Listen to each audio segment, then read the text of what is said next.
Bismillahirrahmanirrahim. Assalamualaikum warahmatullahi wabarakatuh. Oke guys, selamat datang lagi di channel Zikin Vlog. Nah, di video kali ini kita akan membahas terkait tiga website AI yang harus diketahui oleh mahasiswa. Oke. Nah, apa aja sih? Nah, sebelum ke websitenya, bagi kalian yang baru menemukan channel ini, jangan lupa untuk diklik like, comment, and subscribe. Dan jangan lupa untuk dinyalain tombol loncengnya agar kalian tidak ketinggalan video-video terbaru dari aku guys. Oke, kita langsung saja ke caranya ya, oke. Oke, teman-teman bisa menggunakan browser Chrome ataupun Mozilla ataupun browser apapun itu yang penting suatu browser. Nah, pastinya teman-teman yang sering menggunakan AI yaitu ChatGPT. Nah, ChatGPT chat.openai.com sendiri sudah sering digunakan oleh teman-teman pastinya. Ini bukan adalah hal yang apa ya, tidak familiar lagi, sudah sangat-sangat familiar oleh kalangan mahasiswa maupun bahkan di kalangan dosen ya guys ya. Oke, nah terkait chat.openai.com sendiri ini pernah aku gunakan ketika aku UTS, ujian tengah semester, dan UAS, akhir semester. Bagaimana untuk perkiraan pendapatan nilai? Nah, di mana di situ aku mendapatkan nilai ada yang di bawah 70, ada yang di atas 70, seperti itu. Nah, bagaimana cara kita meng-cross check apakah jawaban dari AI itu memang sudah benar ataupun tidak, seperti itu, guys. Karena jawaban AI pun tidak tentu benar gitu ya kan. Nah, untuk kemungkinan benarnya sendiri antara AI yang chat.openAI ataupun ChatGPT dengan dibandingkan dengan, nah oke, ada satu website lagi namanya ini Flexibility AI. Nah, oke, nah tinggal teman-teman pilih paling atas, kita tunggu ya kan proses verifikasi. Oke, nah karena aku pernah login, jadi di sini sudah ada. Bagi teman-teman yang belum pernah login, pasti akan disuruh login terlebih dahulu ya. Nah, aku menggunakan ini dan ini saat UTS dan UAS. Jawabannya berbeda. Ketika aku mencoba paste soal di sini guys di ChatGPT dan mencoba paste di perplexity.ai itu beda. Ada juga yang sama. Nah, jawaban yang sama, aku pastikan jawaban itu benar. Nah, dan jawaban yang beda antara Perplexity dengan ChatGPT ketika beda, nah di situ ada satu jawaban benar seperti itu. Nah, bagaimana cara kita untuk mengetahui jawaban benar itu? Tinggal kita cross check lagi teman-teman. Kita mencoba cari di sumber lain juga. Nah, terkait dari dua website ini, lebih dianjurkan yang mana Bang? Nah, aku menganjurkan untuk yang ini. Ketika kalian mengerjakan UTS ataupun UAS ataupun soal-soal lainnya, aku lebih menganjurkan Perplexity.ai daripada ChatGPT. Karena kenapa? Karena Perplexity ini ketika kita bertanya, di sini ada citasinya teman-teman, ada sumbernya, ada daftar pustakanya lah, gitulah kalau buku. Oke, kita coba ya. Apa yang dimaksud YouTube? Misal, ini pemisalan saja. Nah, YouTube adalah sebuah situs website bla bla bla. Nah, di sini nih bisa teman-teman lihat ini ada sumbernya. Nih, ini dari Wikipedia. Jika teman-teman lihat. Nah, sumbernya ada dari sini. Dan di sini juga bab 2 landasan teori ini. Nih, ada dari sini juga teman-teman.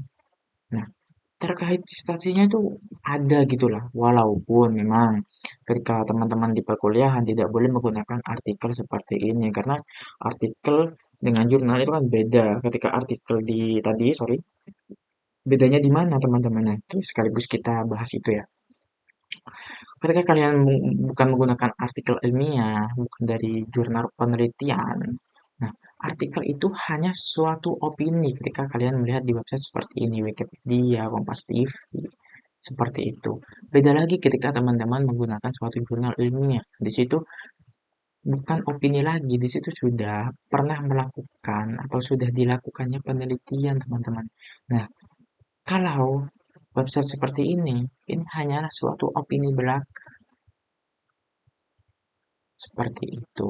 Nah, terkait penjelasan lebih lanjutnya, bisa teman-teman lain cari ya, karena fokus pembahasan kita hari ini adalah 3 website AI. Nah, kita sudah membahas terkait 2 website, ChatGPT dan Perplexity.ai. Nah, terserah teman-teman ketika kalian menggunakan lebih enak yang mana, sesuai dengan kemauan teman-teman lah seperti itu. Kita coba bertanya di sini ya di ChatGPT. Apa yang dimaksud YouTube? Nah, itu adalah bla bla bla ya. Nah, di sini tidak ada sumber citasinya, tidak ada sumber. Ini paragraf ini diambil dari mana? Itu tidak ada sumbernya, guys. Beda lagi ketika kalian menggunakan ini AI yang Perplexity.ai. Nah, keunggulannya ada citasinya itu. Aku senangnya pakai ini, guys. Dan terkait jawaban ketika mengerjakan UTS ataupun UAS, aku lebih suka menggunakan dua-duanya antara AI yang ini sama ChatGPT karena untuk dilakukannya perbandingan seperti itu.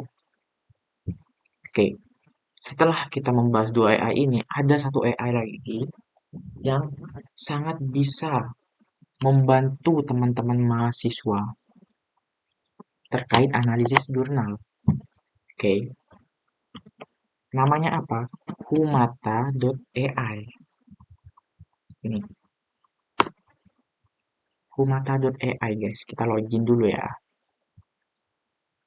Oke, kita login. Nah, di sini kita dibawa ke halaman menunya. Ketika kalian teman-teman sudah login, nah kita di sini upload. Kita upload file dulu ya. Kita pilih jurnal yang ingin kita analisis tuh.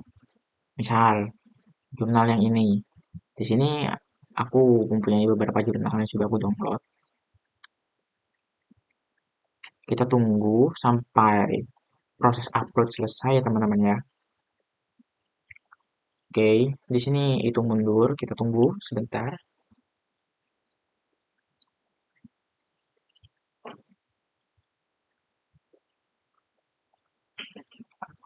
Nah, ketika selesai teman-teman, kalian klik titik 3 yang ada di sini. Sorry. Kalian klik ask. Oke. Nah, di sini teman-teman bakal bisa bertanya apa saja yang ada di sini, yang ada di dalam jurnal. Nah, tidak harus menggunakan bahasa Inggris, teman-teman. Pertanyaan teman-teman bisa langsung menggunakan bahasa Indonesia, seperti itu. Misal, simpulkan, misalkan di sini sudah ada kesimpulannya, tapi kita jangan simpulkan. Kita cari apa populasi yang diteliti. Misalnya kita tanya populasinya apa yang diteliti di dalam jurnal. Oke, kita tunggu. Nih, populasi yang diteliti dalam penelitian adalah pasien kanker. Nah, di sini langsung ada seperti istilahnya stabilo kuning lah. Nah, di sini sumber dari jawaban yang ini. Nih, bisa teman-teman lihat nih. Ada di halaman 6. 6 kah? Nah, ketika kalian klik, oh enggak kebalik, enggak balik langsung. Misal kita pertanyaan kedua kita tanya apa ya? Kita tanya hasil, simpulkan hasil penelitiannya. Simpulkan hasil penelitian pada jurnal. Oke, kita tunggu.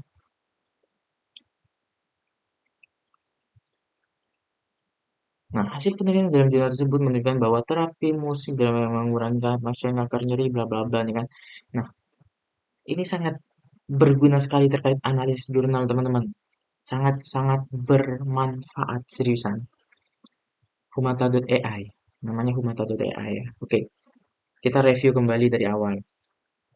Website pertama yang sering digunakan oleh familiar orang-orang bahkan mahasiswa kalangan dosen itu ChatGPT, chat.openai.com, dan yang kedua perplexity.ai, dan yang ketiga humata.ai. Nah, terkait humata.ai sendiri, aku kira sedikit penggunanya karena dari beberapa teman-teman banyak yang nggak tahu pastinya. Karena aku lihat dari teman-teman seangkatanku bahkan dari kakak tingkat bahkan dosen tuh, saya bertanya terkait website ini tuh banyak yang nggak tahu. Yang tahu tuh hanya ChatGPT aja. ChatGPT ini sangat familiar sekali.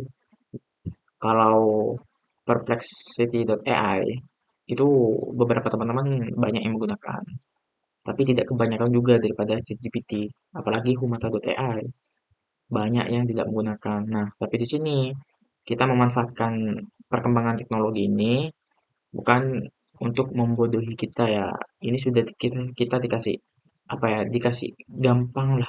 Sudah dikasih kemudahan terkait apa yang ingin kita cari. Walaupun akan budaya literasi kita tuh akan berkurang nantinya karena kita ketergantungan akan hal ini. Yang biasanya kita baca seluruh jurnalnya, kita cari, misalkan kita cari populasinya apa, kita baca sampai atas, dari atas sampai bawah. Di sini kita tinggal upload jurnal saja, lalu kita ketik pertanyaannya apa, langsung terjawab oleh AI. Mungkin kekurangan dari website ini emang itu ya guys ya, budaya literasi akan menurun, seperti itu. Tapi bagaimana cara kita memanfaatkan teknologi ini, ya jangan lupa lah sesekali ketika kita analisis jurnal, kita nggak perlu menggunakan website ini gitu ya kan. Ketika kita menggunakan website ini, kita mencoba untuk kita mencari jawaban kita sendiri. Lalu kedua, kita mencoba menggunakan AI ini. Apakah jawaban yang sudah kita cari apakah memang sesuai dengan jawaban AI juga seperti itu. Ketika keterkaitan antara pikiran kita dengan AI sudah terkait, sudah apa ya, sudah berbanding lurus di situ, kita tidak ketergantungan, di mana ketergantungan kita kita katakan opsi kedua untuk website AI ini seperti itu guys.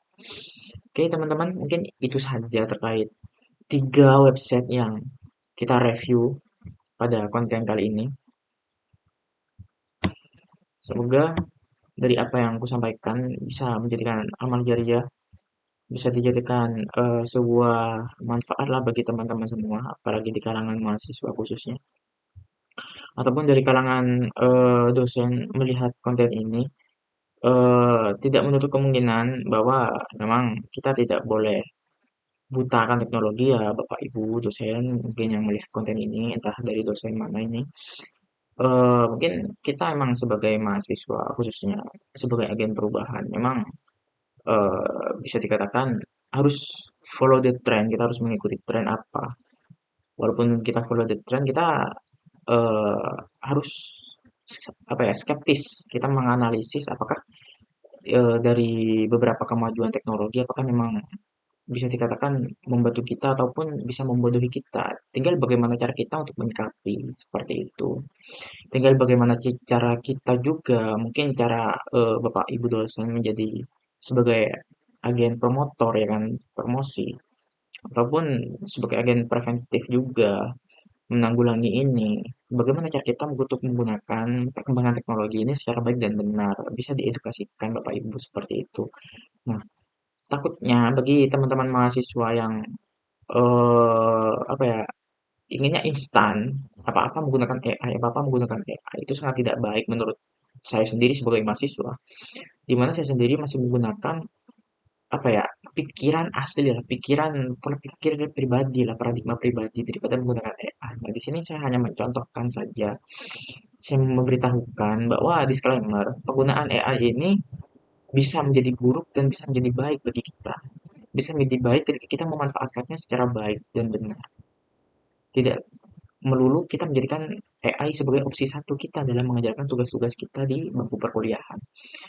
Dan akan menjadi buruk ketika kita mengonsumsikan, kita meng, apa ya, memberikan peringkat satu untuk AI, untuk kita mengerjakan tugas-tugas kita di bangku perkuliahan seperti itu. Itu sangat tidak baik menurut saya. Oke, mungkin itu saja terkait konten kali ini, teman-teman. Saya ucapkan terima kasih yang sudah menonton kontenku.